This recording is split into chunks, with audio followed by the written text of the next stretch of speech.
ஒரு காலத்தில் பசுமையான மலைகளின் நடுவில் மருதமலை என்ற சிறிய கிராமம் இருந்தது. கிராமவாசிகள் தங்கள் வாழ்க்கையை மகிழ்ச்சியாக வாழ்ந்தனர். அந்த ஊரில் முத்து என்ற உப்பு வியாபாரி வாழ்ந்தார். முத்து ஒரு கனிவான இதயம் கொண்டவர். ஆனால் அவர் தனது விலைமதிப்பற்ற சரக்குகளை அருகிலுள்ள நகரத்திற்கு எடுத்துச் செல்ல உதவுவதற்காக பிடிவாதமான கழுதையை நம்பியிருந்தார். துரதிர்ஷ்டவசமாக அந்த கழுதை ஒரு மோசமான சோம்பேறியாக இருந்தது. முத்துவின் பொறுமையை அடிக்கடி சோதித்தது. முத்து தினமும் காலையில் கழுதையின் முதுகில் உப்பு நிரப்பப்பட்ட பர்லா சாக்குகளை ஏற்றி மலைகள் வழியாக வளைந்த பாதையில் புறப்படுவார். கழுதை ஒரு நத்தையின் வேகத்தில் பாய்ந்து செல்லும். அவருடைய குரலில் விரக்தியும் ஊக்கமும் கலந்திருந்தது. ஆனால் கழுதை தனக்கு ஒரு தனித்திறமை இருப்பதாக நினைத்தது. ஒரு துரதிர்ஷ்டவசமான நாள் அவர்கள் தங்கள் வழக்கமான நடைப்பயணத்தை மேற்கொண்ட போது அவர்கள் ஒரு வளைந்த நீரோடை மீது வந்தனர். அது ஒரு வெள்ளி பாம்பு போல பள்ளத்தாக்கு வழியாக சென்றது. முத்து தனது கழுதையை பாறைகள் நிறைந்த பாதையில் கவனமாக வழிநடத்தினார். ஆனால் ஒரு கணத்தில் கழுதையின் கால்கள் வழுக்கி குளிர்ந்த நீரில் விழுந்தது. அதன் முதுகில் கட்டப்பட்டிருந்த விலைமதிப்பற்ற உப்பு பைகள் நீரின் ஆழத்தில் கரைந்தன. கோபத்தை அடக்க முடியாமல் முத்துவின் உள்ளமும் உப்புடன் சேர்ந்து குலைந்தது. நடுங்கிக் கொண்டிருந்த கழுதையை வீட்டிற்கு இழுத்து வந்தார்.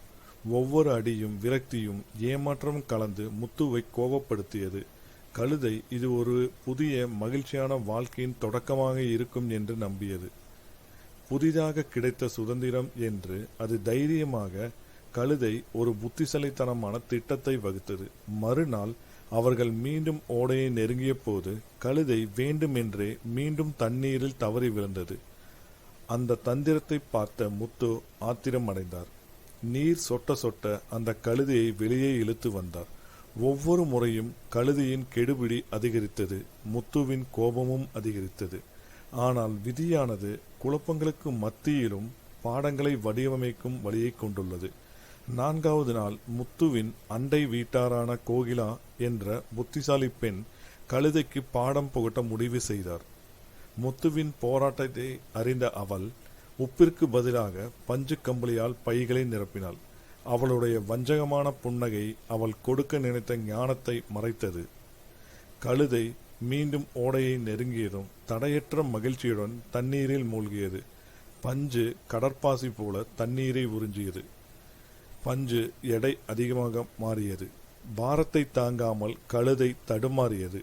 தன்னால் நிற்க முடியாது என்பதை உணர்ந்த கழுதை திகிலுடன் திகைத்தது. முட்டாள்தனத்தால் எடை கூடியது. ஆற்றின் நீரில் அது இழுத்துச் செல்வது போல் உணர்ந்தது.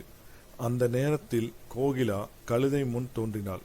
அவள் கண்களில் குறும்பு மினுமினுப்பு சிரிப்பு தோன்றியது. முட்டாள் மிருகமே, இப்போது கடமையின் முக்கியத்துவத்தை பார்த்தாயா? உன்னுடைய எடையை கூட உன்னால் சுமக்க முடியவில்லை என்றாள்.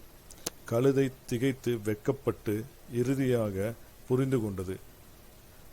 அதனுடைய சோம்பேறித்தனத்தை உணர்ந்தது. அன்று முதல் அது முத்துவுக்கு கீழ்ப்படிதலும் விருப்பமும் உள்ள துணையாக மாறியது. அவமதிப்புக்கு பதிலாக பெருமையுடன் உப்பை சுமந்தது. கழுதையின் மாற்றம் குறித்த செய்தி மருதமலையில் பரவியது. மேலும் ஒரு சோம்பேறி உயிரினத்தை விடாமுயற்சியுடன் துணையாக மாற்றிய விசித்திரமான புத்திசாலித்தனத்தை கேட்டு கிராம மக்கள் ஆச்சரியப்பட்டனர். புத்திசாலித்தனம் மற்றும் உறுதிப்பாடு ஆகியவற்றின் கலவையால் மிகவும் பிடிவாதமான இதயங்களை கூட அசைக்க முடியும் என்பதை அவர்கள் கற்றுக்கொண்டனர்.